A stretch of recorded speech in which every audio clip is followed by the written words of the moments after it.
Assalamualaikum warahmatullahi wabarakatuh. Hello everyone. Let me introduce myself. My name is Dian Puspita from the class A23.2. Here I will explain one of the health problems that are easily found in society, namely mental health issue. The title article review is Exploring Mental Health Issues and Priorities in Indonesia Through Qualitative Expert Consensus. Journal from Clinical Practice and Epidemiology in Mental Health.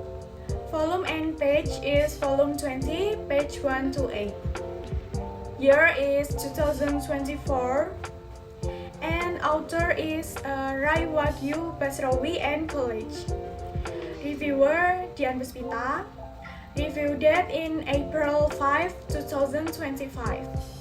And abstract this article, background, mental health awareness is not yet considered as a main priority for the government and public in Indonesia. Method, a discussion among 45 experts in September until October 2023, and result, the discussion acknowledges the urgency of managing mental health issue along with its 5K drive and 3 exercise. It identifies non-specific terms of mental health issue in Indonesia by focusing on 4 high-risk population group. And conclusion, the expert consensus concluded that Indonesians must start to prioritize mental health awareness and to provide sufficient resources to screen, diagnose, and treat individuals with mental health disorder. Key finding: first, challenge in mental health awareness. Mental health disorders are the second largest non-communicable disease issue in Indonesia after cardiovascular disease.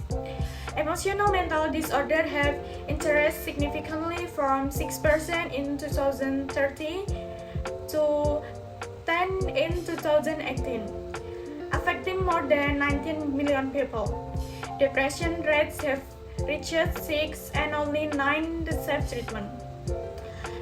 And number 2, expert consensus. The study used DELPI process to gather expert opinions and focus group to validate the findings. Experts identified 9 specific terms and priorities for high-risk population group. And then challenge includes stigma, limited access to service, and inadequate integration of mental health.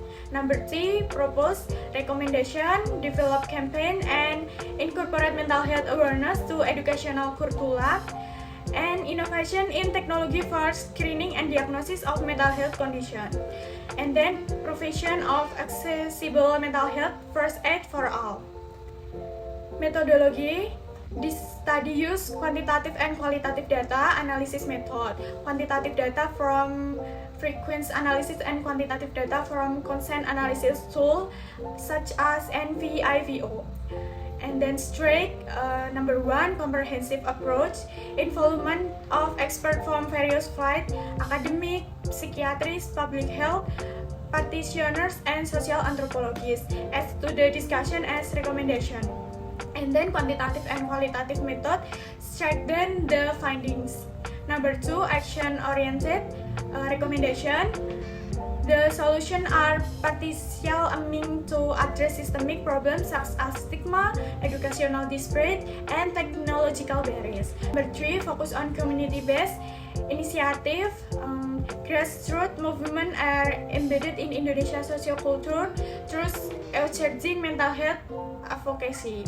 And then limitation, geographic representation limitation. Experts were only spread across 11 provinces out of 38 in Indonesia, potential limiting finding. Number 2, gender inequality.